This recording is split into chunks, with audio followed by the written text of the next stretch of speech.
মায়া ও মুক্তি। লন্ডনে প্রদত্ত বক্তৃতা 22 অক্টোবর 1896।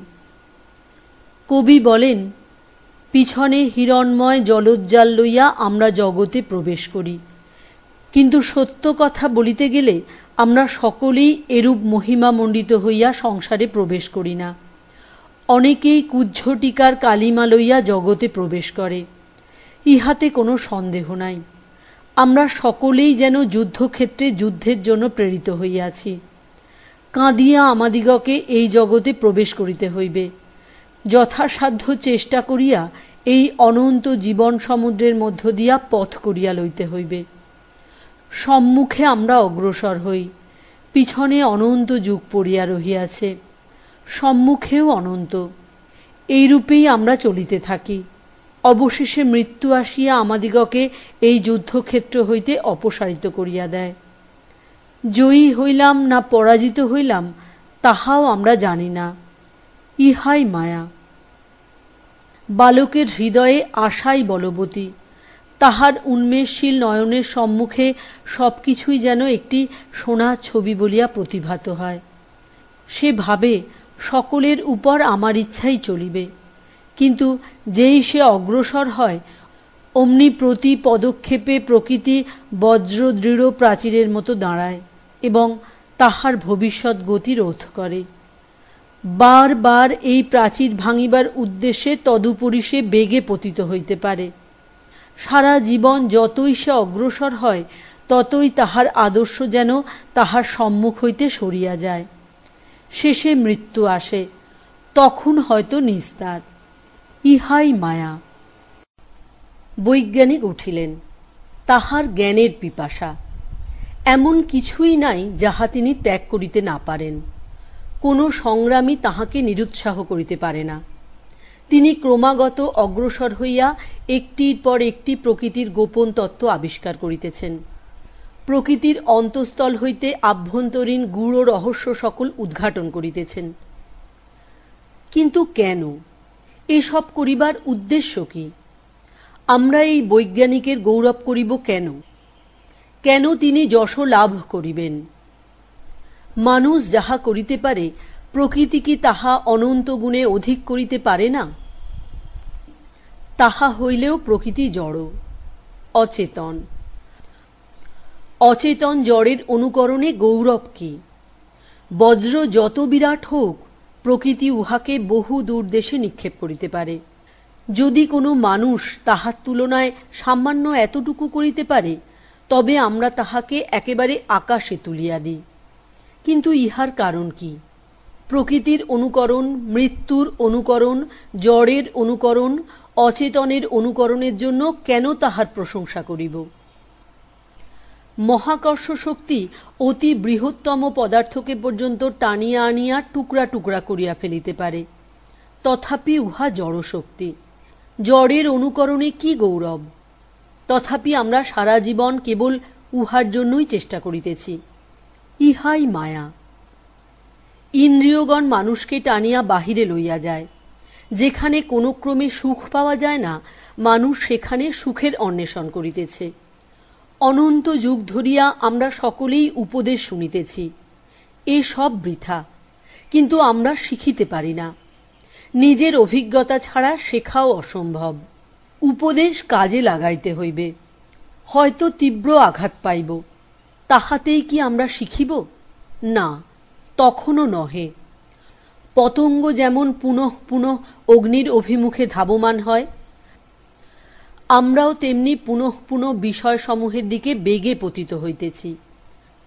যদি কিছু সুখ পাই, বার বার নূতন উৎসাহে ফিরিয়া যাইতেছি। এরূপে আমরা চলিয়াছি যতক্ষণ না দেহ মন ভাঙিয়া যায়, শেষে প্রতারিত হইয়া মরিয়া যাই। ইহাই মায়া। আমাদের বুদ্ধিবৃত্তি সম্বন্ধেও একই কথা। আমরা জগতের রহস্য মীমাংসার চেষ্টা করিতেছি। আমরা এই জিজ্ঞাসা, এই অনুসন্ধান প্রবৃত্তিকে বন্ধ করিয়া রাখিতে পারি না। কিন্তু আমাদের ইহা জানিয়া রাখা উচিত, জ্ঞান লব্ধব্য বস্তু নহে। কয়েক পদ অগ্রসর হইলেই দেখা যায় অনাদি অনন্তকালের প্রাচীর দণ্ডায়মান, উহা আমরা লঙ্ঘন করিতে পারি না। কয়েক পদ অগ্রসর হইলেই অসীম দেশের ব্যবধান আসিয়া উপস্থিত হয়, উহাও অতিক্রম করা যায় না। সবই অপরিবর্তনীয়ভাবে কার্যকারণরূপ প্রাচীরে সীমাবদ্ধ, আমরা এগুলিকে ছাড়াইয়া যাইতে পারি না। তথাপি আমরা চেষ্টা করিয়া থাকি, চেষ্টা আমাদিগকে করিতেই হয়, ইহাই মায়া। প্রতি নিঃশ্বাসে, হৃদয়ের প্রতি স্পন্দনে, আমাদের প্রত্যেক গতিতে আমরা মনে করি আমরা স্বাধীন, আবার সেই মুহূর্তেই আমরা দেখিতে পাই আমরা স্বাধীন নই, কৃতদাস। প্রকৃতির কৃতদাস আমরা, শরীর, মন, সর্ববিধ চিন্তা এবং সকলভাবেই আমরা প্রকৃতির কৃতদাস, ইহাই মায়া। এমন জননীই নাই যিনি তাহার সন্তানকে অসাধারণ শিশু, প্রতিভাবান পুরুষ বলিয়া বিশ্বাস না করেন। তিনি সেই ছেলেটিকে লইয়াই মাতিয়া থাকেন, সেই ছেলেটির উপর তাহার সারা মন প্রাণ পড়িয়া থাকে। ছেলেটি বড় হইল, হয়তো মাতাল পশুতুল্য হইয়া উঠিল, জননীর প্রতি অসৎ ব্যবহার করিতে লাগিল। যতই এই অসদ্ব্যবহার বাড়িতে থাকে, মায়ের ভালোবাসাও ততই বাড়িতে থাকে। জগৎ উহাকে মায়ের নিঃস্বার্থ ভালোবাসা বলিয়া খুব প্রশংসা করে। তাহারা স্বপ্নেও মনে করে না যে সেই জননী জন্মাবধি একটি কৃতদাসী মাত্র। তিনি না ভালোবাসিয়া থাকিতে পারেন না। সহস্রবার তাহার ইচ্ছা হয় তিনি উহা ত্যাগ করিবেন, কিন্তু তিনি পারেন না। তিনি উহার উপর পুষ্পরাজি ছড়াইয়া উহাকে আশ্চর্য ভালোবাসা বলিয়া ব্যাখ্যা করেন, ইহাই মায়া। জগতে আমরা সকলেই এইরূপ। নারদও একদিন শ্রীকৃষ্ণকে বলিলেন, প্রভু, তোমার মায়া কেমন তাহা দেখাও। কয়েকদিন গত হইলে কৃষ্ণ নারদকে সঙ্গে করিয়া একটি অরণ্যে লইয়া গেলেন। অনেক দূর গিয়া কৃষ্ণ বলিলেন, নারদ, আমি বড় তৃষ্ণার্ত, একটু জল আনিয়া দিতে পারো? নারদ বলিলেন, প্রভু, কিছুক্ষণ অপেক্ষা করুন, আমি জল লইয়া আসিতেছি। এই বলিয়া নারদ চলিয়া গেলেন। ওই স্থান হইতে কিছু দূরে একটি গ্রাম ছিল। নারদ সেই গ্রামে জলের সন্ধানে প্রবেশ করিলেন। তিনি একটি দ্বারে গিয়া আঘাত করিলেন, দ্বার উন্মুক্ত হইল। একটি পরমা সুন্দরী কন্যা তাহার সম্মুখে আসিল। তাহাকে দেখিয়াই নারদ সব ভুলিয়া গেলেন। তাহার প্রভু যে জলের জন্য অপেক্ষা করিতেছেন, তিনি যে তৃষ্ণার্ত, হয়তো তৃষ্ণায় তাহার প্রাণ ওষ্ঠাগত, নারদ এ সব ভুলিয়া গেলেন। তিনি সব ভুলিয়া সেই কন্যাটির সহিত আলাপ করিতে লাগিলেন। ক্রমে পরস্পরের প্রণয় সঞ্চার হইল। তখন নারদ সেই কন্যার পিতার নিকট কন্যাটির পানি প্রার্থনা করিলেন। বিবাহ হইয়া গেল। তাহারা সেই গ্রামে বাস করিতে লাগিলেন। ক্রমে তাহাদের সন্তান সন্ততি হইল। এইরূপে ১২ বর্ষ অতিবাহিত হইল। শ্বশুরের মৃত্যু হইলে তিনি তাহার সম্পত্তির উত্তরাধিকারী হইলেন এবং পুত্র কলত্র, ভূমি, পশু, সম্পত্তি, গৃহ প্রভৃতি লইয়া বেশ সুখে স্বচ্ছন্দে কাল কাটাইতে লাগিলেন। অন্তত তাহার বোধ হইতে লাগিল তিনি বেশ সুখে স্বচ্ছন্দে আছেন। এই সময়ে সেই দেশে বন্যা আসিল। একদিন রাত্রিকালে নদী ২ কূল প্লাবিত করিল, আর সমগ্র গ্রামটি জলমগ্ন হইল। অনেক বাড়ি পড়িতে লাগিল। মানুষ, পশু সব ভাসিয়া গিয়া ডুবিয়া যাইতে লাগিল। স্রোতের বেগে সবই ভাসিয়া গেল। নারদকে পলায়ন করিতে হইল। এক হাতে তিনি স্ত্রীকে ধরিলেন, অপর হাতে ২টি ছেলেকে ধরিলেন। কাঁধে আরেকটি ছেলেকে লইয়া সেই ভয়ঙ্কর নদী হাঁটিয়া পার হইবার চেষ্টা করিতে লাগিলেন। কিছুক্ষণ অগ্রসর হইতেই তরঙ্গের বেগ অত্যন্ত অধিক বোধ হইল। নারদ কাঁধের শিশুটিকে কোনো রকমে রাখিতে পারিলেন না। সে পড়িয়া গিয়া তরঙ্গে ভাসিয়া গেল। নিরাশায় দুঃখে নারদ চিৎকার করিয়া উঠিলেন। সেটিকে রক্ষা করিতে গিয়া আরেকটি, যাহার তিনি হাত ধরিয়াছিলেন সে হাত ফসকাইয়া ডুবিয়া গেল। তাহার পত্নীকে তিনি তাহার শরীরের সমস্ত শক্তি প্রয়োগ করিয়া ধরিয়াছিলেন। তরঙ্গের স্রোত অবশেষে তাহাকেও তাহার হাত হইতে ছিনাইয়া লইল। তিনি স্বয়ং কূলে নিক্ষিপ্ত হইয়া মাটিতে গড়াগড়ি দিতে দিতে অতি কাতর স্বরে বিলাপ করিতে লাগিলেন। এমন সময় কে যেন তাহার পিঠে মৃদু আঘাত করিয়া বলিল, বৎস, কই জল কই? তুমি যে জল আনিতে গিয়াছিলে, আমি তোমার জন্য অপেক্ষা করিতেছি। তুমি ৮ ঘণ্টা হইল গিয়াছ। ৮ ঘণ্টা? নারদের মনে ১২ বর্ষ অতিক্রান্ত হইয়াছে, আর ৮ ঘণ্টার মধ্যে এই সমস্ত দৃশ্য তাহার মনের ভিতর ঘটিয়া গিয়াছে। ইহাই মায়া। কোনো না কোনো রূপে আমরা এই মায়ার ভিতর রহিয়াছি। এ ব্যাপার বুঝা বড় কঠিন, বিষয়টিও বড় জটিল। ইহার তাৎপর্য কি? ইহার তাৎপর্য এই, ব্যাপার বড় ভয়ানক। সকল দেশেই মহাপুরুষগণ এই তত্ত্ব প্রচার করিয়াছেন, সকল দেশের লোকই এই তত্ত্ব শিক্ষা পাইয়াছে, কিন্তু খুব অল্প লোকেই ইহা বিশ্বাস করিয়াছে। তাহার কারণ, নিজে না ভুগিলে, নিজে না ঠেকিলে আমরা ইহা বিশ্বাস করিতে পারি না। বাস্তবিক বলিতে গেলে সব কিছুই বৃথা, সবই মিথ্যা।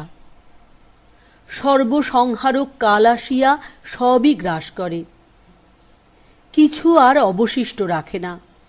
পাপকে গ্রাস করে, কাহাকেও ছাড়ে না। সকলেরই এক চরম গতি, সকলেই বিনাশের দিকে অগ্রসর হইতেছে। আমাদের জ্ঞান, শিল্পবিজ্ঞান সবই সেই এক অনিবার্য মৃত্যুর দিকে অগ্রসর হইতেছে। কেহই ওই তরঙ্গের গতিরোধে সমর্থ নহে, কেহই ওই বিনাশমুখী গতিকে এক মুহূর্তের জন্য রোধ করিতে পারে না।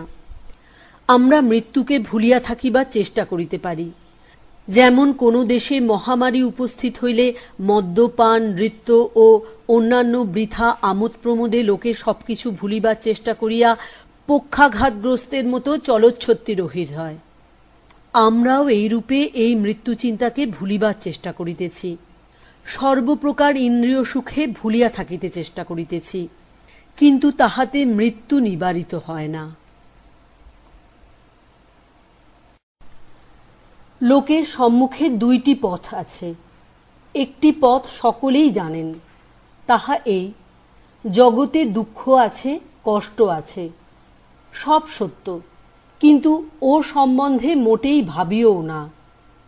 দুঃখ আছে বটে, কিন্তু ওদিকে নজর দিও না। যা একটু আধটু সুখ পাও তাহা ভোগ করিয়া লও। এই সংসারের অন্ধকার দিকটা লক্ষ্য করিও না, কেবল উজ্জ্বল দিকটাই লক্ষ্য করিও। এই মতে কিছু সত্য আছে বটে, কিন্তু ইহাতে ভয়ানক বিপদের আশঙ্কাও আছে। ইহার মধ্যে সত্য এইটুকু যে ইহা আমাদিগকে কার্যে প্রবৃত্ত রাখে। আশা এবং এইরূপ একটা প্রত্যক্ষ আদর্শ আমাদিগকে কার্যে প্রবৃত্ত ও উৎসাহিত করে বটে, কিন্তু উহাতে এই এক বিপদ আছে যে শেষে হতাশ হইয়া সব চেষ্টা ছাড়িয়া দিতে হয়। সংসারকে যেমন দেখিতেছ তেমনই গ্রহণ করো। যতদূর স্বচ্ছন্দে থাকিতে পারো থাকো, দুঃখ কষ্ট আসিলেও তাহাতে সন্তুষ্ট থাকো। আঘাত পাইলে বলো, ইহা আঘাত নহে, পুষ্পবৃষ্টি। দাসবৎ পরিচালিত হইলেও বলো, আমি মুক্ত, স্বাধীন। অপরের নিকট এবং নিজের নিকট দিনরাত্র মিথ্যা বলো, কারণ সংসারে থাকিবার, জীবন ধারণ করিবার ইহাই একমাত্র উপায়। যাহারা এ কথা বলেন তাহাদিগকেও বাধ্য হইয়া অবশেষে সব চেষ্টা ছাড়িয়া দিতে হয়। ইহাকেই অবশ্য পাকা সাংসারিক জ্ঞান বলে। আর এই ঊনবিংশ শতাব্দীতে এই জ্ঞান যত প্রচলিত, কোনো কালে এতটা ছিল না। তাহার কারণেই লোক এখন যেমন তীব্র আঘাত পাইয়া থাকে, কোনো কালে এত তীব্র আঘাত পাইত না। প্রতিদ্বন্দ্বিতাও কখনো এত তীব্র ছিল না। মানুষ এখন তাহার ভ্রাতার প্রতি যত নিষ্ঠুর, তত নিষ্ঠুর কখনো ছিল না। আর এই জন্যই এখন এই সান্ত্বনা দেওয়া হইয়া থাকে। বর্তমানকালে এই উপদেশই অধিক পরিমাণে দেওয়া হইয়া থাকে, কিন্তু এই উপদেশে এখন কোনো ফল হয় না, কোনো কালেই হয় নাই। গলিত সবকে কতগুলি ফুল চাপা দিয়া রাখা যায় না, ইহা সম্ভব নহে। একদিন ওই ফুলগুলি সব উড়িয়া যাইবে, তখন সেই সব পূর্বাপেক্ষা বিভৎস রূপে দেখা দিবে। আমাদের সমুদয় জীবনও এই প্রকার। আমরা আমাদের পুরাতন পচা ঘা সোনার আচ্ছাদনে মুড়িয়া রাখিবার চেষ্টা করিতে পারি, কিন্তু একদিন আসিবে যখন সেই সোনার পাত খসিয়া পড়িবে, আর সেই ক্ষত অতি বিভৎসভাবে প্রকাশিত হইবে। তবে কি কোনো আশাই নাই? এ কথা সত্য যে আমরা সকলেই মায়ার দাস। আমরা মায়াতেই জন্মিয়াছি, মায়াতেই আমরা জীবিত। তবে কি কোনো উপায় নাই, কোনো আশা নাই? আমরা যে সকলেই অতি দুর্দশাপন্ন। এই জগৎ যে বাস্তবিক একটি কারাগার, আমাদের তথাকথিত পূর্বপ্রাপ্ত মহিমাও যে একটি কারাগৃহ মাত্র। আমাদের বুদ্ধি এবং মনও যে কারাগার স্বরূপ, তাহা শত শত যুগ ধরিয়া লোকে জানে। লোকে যাহাই বলুক না কেন, এমন কেহই নাই যে কোনো না কোনো সময়ে ইহা প্রাণে প্রাণে অনুভব না করিয়াছে। বৃদ্ধেরা এটি আরও তীব্রভাবে অনুভব করিয়া থাকেন, কারণ তাহাদের সারা জীবনে সঞ্চিত অভিজ্ঞতা রহিয়াছে। প্রকৃতির মিথ্যা ভাষা তাহাদিগকে বড় বেশি ঠকাইতে পারে না। এই বন্ধনগুলিকে অতিক্রম করিবার কি কোনো উপায় নাই? আমরা দেখিতেছি এই ভয়ঙ্কর ব্যাপার, এই বন্ধন আমাদের সম্মুখে পশ্চাতে সর্বত্র থাকিলেও এই দুঃখ কষ্টের মধ্যেই, এই জগতেই, যেখানে জীবন ও মৃত্যু একার্থক, এখানেও এক মহাবাণী সকল যুগে, সকল দেশে, সকল ব্যক্তির হৃদয়ে যেন ধ্বনিত হইতেছে, দৈবী হেষা গুণময়ী মম মায়া দূরত্বয়া, মামেব যে প্রপদ্যন্তে মায়া মেতাং তরন্তিতে। আমার এই দৈবী ত্রিগুণময়ী মায়া অতি কষ্টে অতিক্রম করা যায়। যাহারা আমার শরণাপন্ন, তাহারা এই মায়া অতিক্রম করে। হে পরিশ্রান্ত ও ভারাক্রান্ত জীবগণ, আমার কাছে এসো, আমি তোমাদিগকে বিশ্রাম ও শান্তি দিব। এই বাণী আমাদিগকে ক্রমাগত সম্মুখের দিকে আগাইয়া লইয়া যাইতেছে। মানুষ ইহা শুনিয়াছে এবং অনন্ত যুগ ধরিয়া শুনিতেছে। যখন মানুষের সবই নষ্টপ্রায় বলিয়া মনে হয়, যখন আশা ভঙ্গ হইতে থাকে, যখন মানুষের নিজ শক্তির উপর বিশ্বাস চূর্ণ হইয়া যায়, যখন সবই যেন তাহার আঙুলের ফাঁক দিয়া গলিয়া যায় এবং জীবন একটি ভগ্নস্তূপে পরিণত হয়, তখন সে এই বাণী শুনিতে পায়। আর ইহাই ধর্ম। অতএব একদিকে এই অভয়বাণী, এই আশাপ্রদ বাক্য যে এ সব কিছুই নয়, এ সবই মায়া, ইহা উপলব্ধি করো, কিন্তু সেই সঙ্গে এই আশার বাণী যে মায়ার বাহিরে যাইবার পথ আছে। অপরদিকে সাংসারিক বিষয়ে অভিজ্ঞ ব্যক্তিগণ বলেন, ধর্ম দর্শন এসব বাজে জিনিস লইয়া মাথা ঘামাইও না, সংসারে বাস করো। এই সংসার নিতান্ত অশুভপূর্ণ বটে, কিন্তু যতদূর পারো ইহার সদ্ব্যবহার করিয়া লও। সাদা কথায় ইহার অর্থ এই, দিবারাত্র ভণ্ডামি, মিথ্যাচার ও প্রতারণার জীবনযাপন করো। তোমার ক্ষতগুলি যতদূর পারো ঢাকিয়া রাখো। তালির উপর তালি দাও, শেষে প্রকৃত জিনিসটিই যেন নষ্ট হইয়া যায়, আর তুমি কেবল একটি জোড়াতালির সমষ্টিতে পরিণত হও। ইহাকেই বলে সাংসারিক জীবন। যাহারা এইরূপ জোড়াতালি লইয়া সন্তুষ্ট, তাহারা কখনো ধর্মলাভ করিতে পারিবে না। যখন জীবনের বর্তমান অবস্থায় ভয়ানক অশান্তি উপস্থিত হয়, যখন নিজের জীবনের উপরেও আর মমতা থাকে না, যখন এইরূপ তালি দেওয়ার উপর ভয়ানক ঘৃণা উপস্থিত হয়, যখন মিথ্যা ও প্রবঞ্চনার উপর ভয়ানক বিতৃষ্ণা জন্মায়, তখনই ধর্মের আরম্ভ। বুদ্ধদেব বোধিবৃক্ষে নিম্নে বসিয়া দৃঢ়স্বরে যাহা বলিয়াছেন, সে কথা যে প্রাণ হইতে বলিতে পারে, সেই কেবল ধার্মিক হইবার যোগ্য।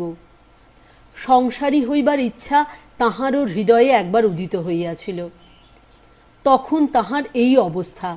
তিনি স্পষ্ট বুঝিতেছেন এই সাংসারিক জীবনটা একেবারে ভুল, অথচ ইহা হইতে বাহির হইবার কোনো পথ আবিষ্কার করিতে পারিতেছিলেন না। প্রলোভন একবার তাঁহার নিকট আবির্ভূত হইয়াছিল। সে যেন বলিল, সত্যের অনুসন্ধান পরিত্যাগ করো, সংসারে ফিরিয়া গিয়া পূর্বেকার মতো প্রতারণাপূর্ণ জীবনযাপন করো, সকল জিনিসকে তাহার ভুল নামে ডাকো, নিজের নিকট ও সকলের নিকট দিনরাত মিথ্যা বলিতে থাকো। কিন্তু সেই মহাবীর অতুল বিক্রমে তৎক্ষণাৎ উহাকে জয় করিয়া ফেলিলেন। তিনি বলিলেন, কেবল খাইয়া পড়িয়া মূর্খের মতো জীবনযাপন অপেক্ষা মৃত্যুও শ্রেয়। পরাজয়ে জীবনযাপন অপেক্ষা যুদ্ধক্ষেত্রে মরা শ্রেয়।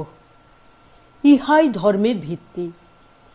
যখন মানুষ এই ভিত্তির উপর দণ্ডায়মান হয়, তখন সে সত্য লাভ করিবার পথে চলিয়াছে, সে ঈশ্বর লাভ করিবার পথে চলিয়াছে বুঝিতে হইবে।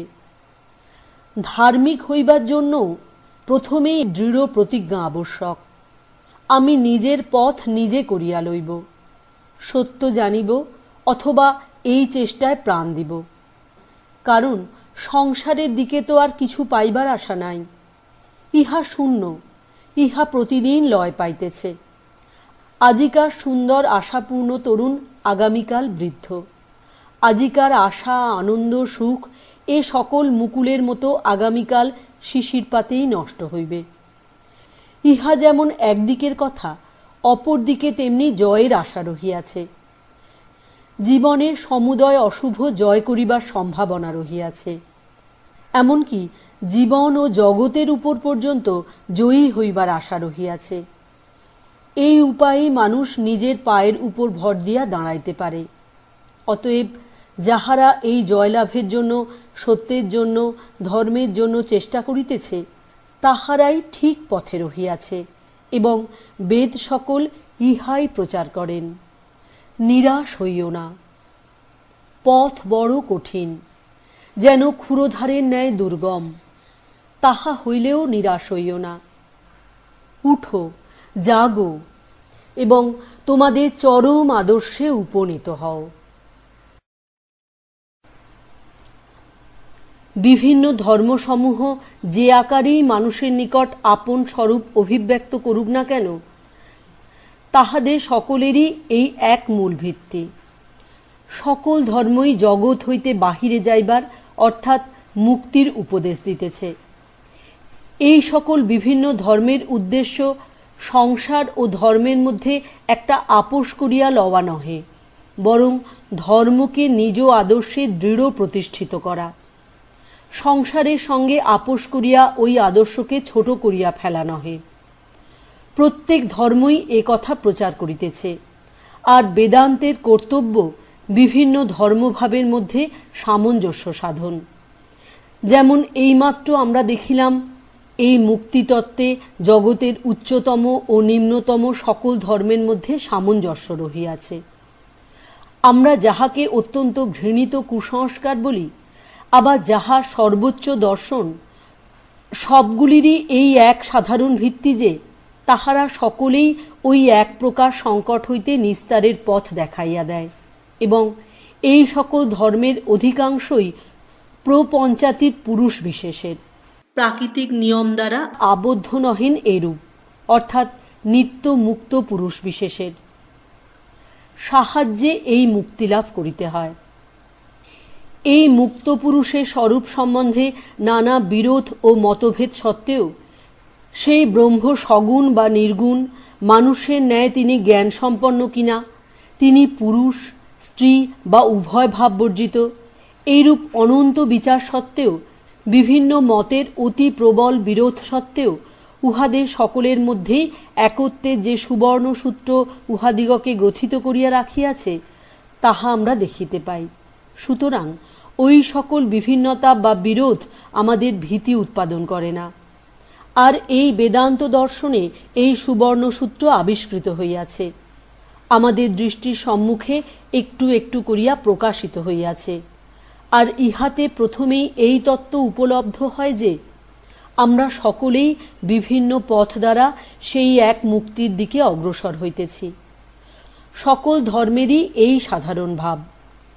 আমাদের সুখ দুঃখ বিপদ কষ্টের অবস্থার মধ্যেই আমরা এই আশ্চর্য ব্যাপার দেখিতে পাই যে আমরা ধীরে ধীরে সকলেই সেই মুক্তির দিকে অগ্রসর হইতেছি। প্রশ্ন হইল, এই জগৎটা বাস্তবিক কি? কোথা হইতে ইহার উৎপত্তি? কোথায় বা ইহার লয়? আর ইহার উত্তর, মুক্তিতে ইহার উৎপত্তি, মুক্তিতে স্থিতি এবং অবশেষে মুক্তিতেই ইহার লয়। এই যে মুক্তির ভাব, আমরা যে বাস্তবিক মুক্ত, এই মহান ভাব ছাড়িয়া আমরা এক মুহূর্তও চলিতে পারি না। এই ভাব ব্যতীত আমাদের সকল কার্য, এমনকি জীবন পর্যন্ত বৃথা। প্রতি মুহূর্তে প্রকৃতি আমাদিগকে দাস বলিয়া প্রতিপন্ন করিতেছে, কিন্তু তাহার সঙ্গে সঙ্গে এই অপর ভাবও আমাদের মনে উদিত হইতেছে যে তথাপি আমরা মুক্ত।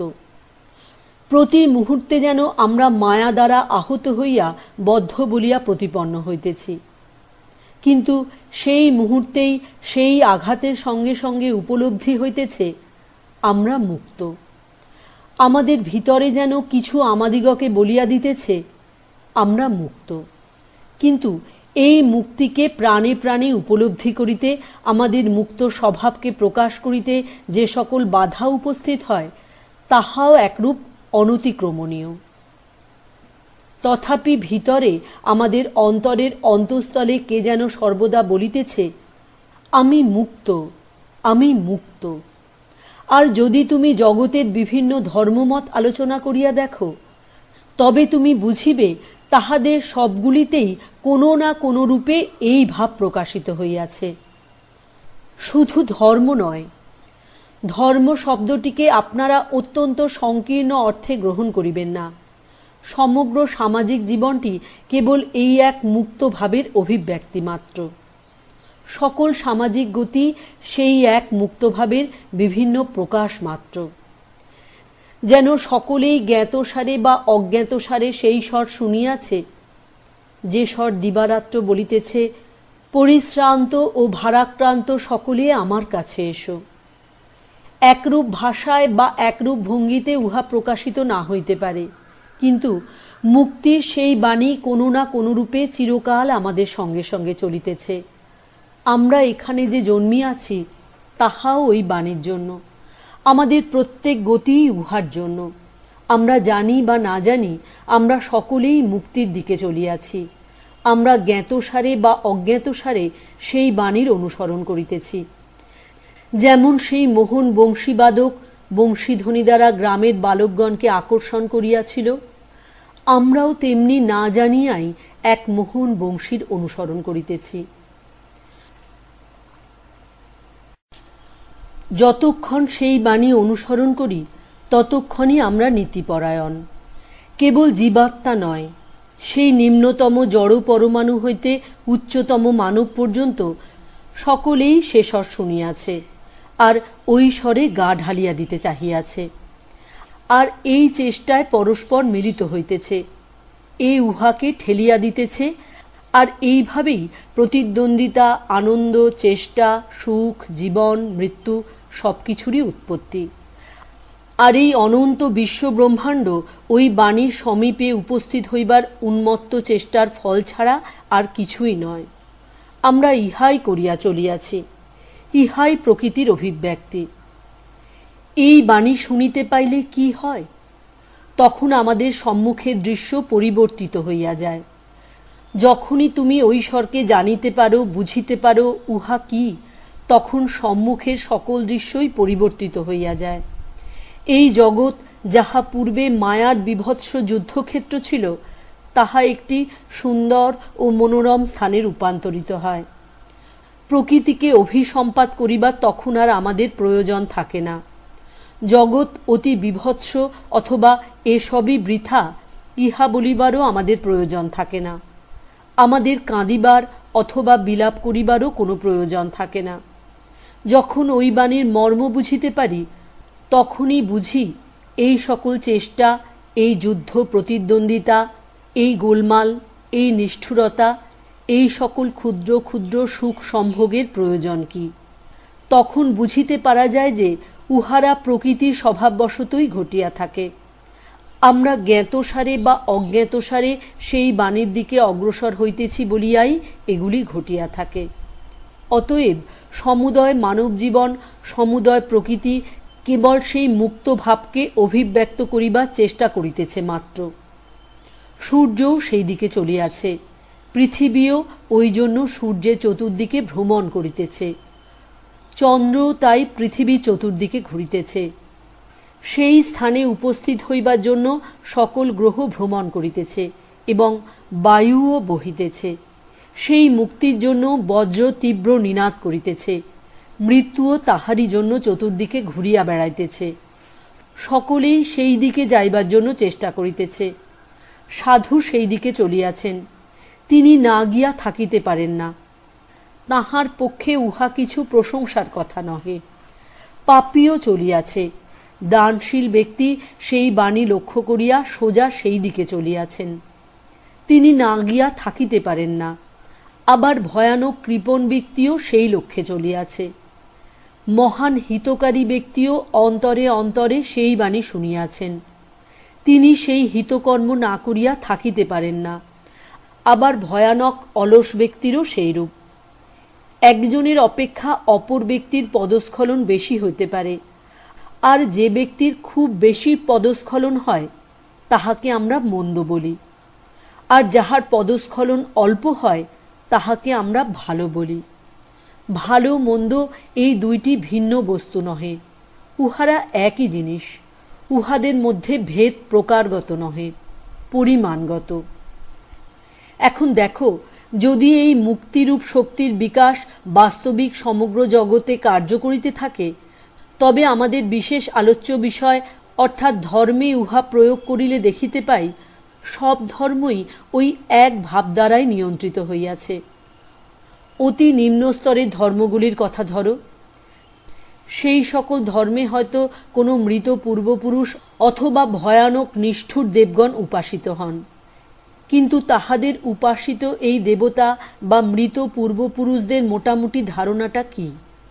সেই ধারণা এই যে তাহারা প্রকৃতির অপেক্ষা উন্নত, এই মায়া দ্বারা তাহারা বদ্ধ নন। অবশ্য প্রকৃতি সম্বন্ধে তাহাদের ধারণা খুব সামান্য। উপাসক একজন অজ্ঞ ব্যক্তি, তাহার ধারণা খুব স্থূল। সে গৃহপ্রাচীর ভেদ করিয়া যাইতে পারে না, অথবা শূন্যে উড়িতে পারে না। সুতরাং এই সকল বাধা অতিক্রম করা বা না করা ব্যতীত শক্তি সম্বন্ধে তাহার উচ্চতর ধারণা নাই। সুতরাং সে এমন সব দেবতার উপাসনা করে যাহারা প্রাচীর ভেদ করিয়া অথবা আকাশের মধ্য দিয়া চলিয়া যাইতে পারেন, অথবা নিজ রূপ পরিবর্তন করিতে পারেন। দার্শনিকভাবে লক্ষ্য করিলে এইরূপ দেবোপাসনার ভিতর কি রহস্য নিহিত আছে? রহস্য এই যে এখানেও সেই মুক্তির ভাব রহিয়াছে। তাহার দেবতার ধারণা পরিচিত প্রকৃতির ধারণা অপেক্ষা উন্নত। আবার যাহারা তদপেক্ষা উন্নত দেবতার উপাসক, তাহাদেরও সেই একই মুক্তির সম্বন্ধে অন্য প্রকার ধারণা। যেমন প্রকৃতি সম্বন্ধে আমাদের ধারণা উন্নত হইতে থাকে, তেমনি প্রকৃতির অধীশ্বর আত্মার ধারণাও উন্নত হইতে থাকে। অবশেষে আমরা একেশ্বরবাদে উপনীত হই। এই মায়া, এই প্রকৃতি রহিয়াছেন, আর এই মায়ার প্রভু একজন রহিয়াছেন, ইনিই আমাদের আশাস্থল। যেখানে প্রথম এই একেশ্বরবাদের ভাব উদিত হয়, সেইখানে বেদান্তেরও আরম্ভ। বেদান্ত উহা অপেক্ষাও গভীরতম অনুসন্ধান করিতে চান। বেদান্ত বলেন, এই মায়া প্রপঞ্চের পশ্চাতে যে চৈতন্য রহিয়াছেন, যিনি মায়ার প্রভু, যিনি মায়ার অধীন নন, তিনি যে আমাদিগকে তাহার দিকে আকর্ষণ করিতেছেন, এবং আমরাও সকলে যে তাহারই দিকে ক্রমাগত চলিতেছি, এই ধারণা সত্য বটে, কিন্তু এখনো যেন ধারণা স্পষ্ট হয় নাই। এখনো যেন এই দর্শন অস্পষ্ট ও অস্ফুট।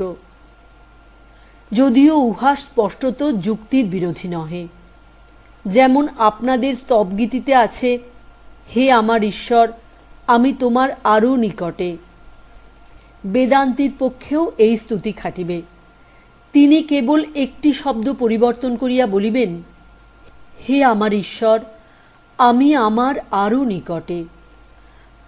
আমাদের চরম আদর্শ আমাদের অনেক দূরে প্রকৃতির পারে। উহা আমাদিগকে ক্রমশ আপনার দিকে আকর্ষণ করিতেছে। এই দূরত্ব ব্যঞ্জক ধারণাটিকে ক্রমশ আমাদের নিকটবর্তী করিতে হইবে। অবশ্য আদর্শের পবিত্রতা ও উচ্চতা বজায় রাখিয়া ইহা করিতে হইবে, যেন ওই আদর্শ ক্রমশ আমাদের নিকট হইতে নিকটতর হইতে থাকে। অবশেষে সেই স্বর্গস্থ ঈশ্বর যেন প্রকৃতির ঈশ্বররূপে উপলব্ধ হন। শেষে যেন প্রকৃতিতে ও সেই ঈশ্বরে কোনো প্রভেদ না থাকে।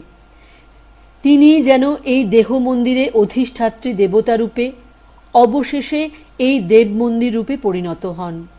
তিনি যেন শেষে জীবাত্মা ও মানুষ বলিয়া পরিজ্ঞাত হন। এইখানেই বেদান্তের শেষ কথা। যাহাকে ঋষিগণ বিভিন্ন স্থানে অন্বেষণ করিতেছিলেন, তাহাকে এতক্ষণে জানা গেল। বেদান্ত বলেন, তুমি যে বাণী শুনিয়াছিলে তাহা সত্য, তবে তুমি উহা শুনিয়া ঠিক পথে চলো নাই।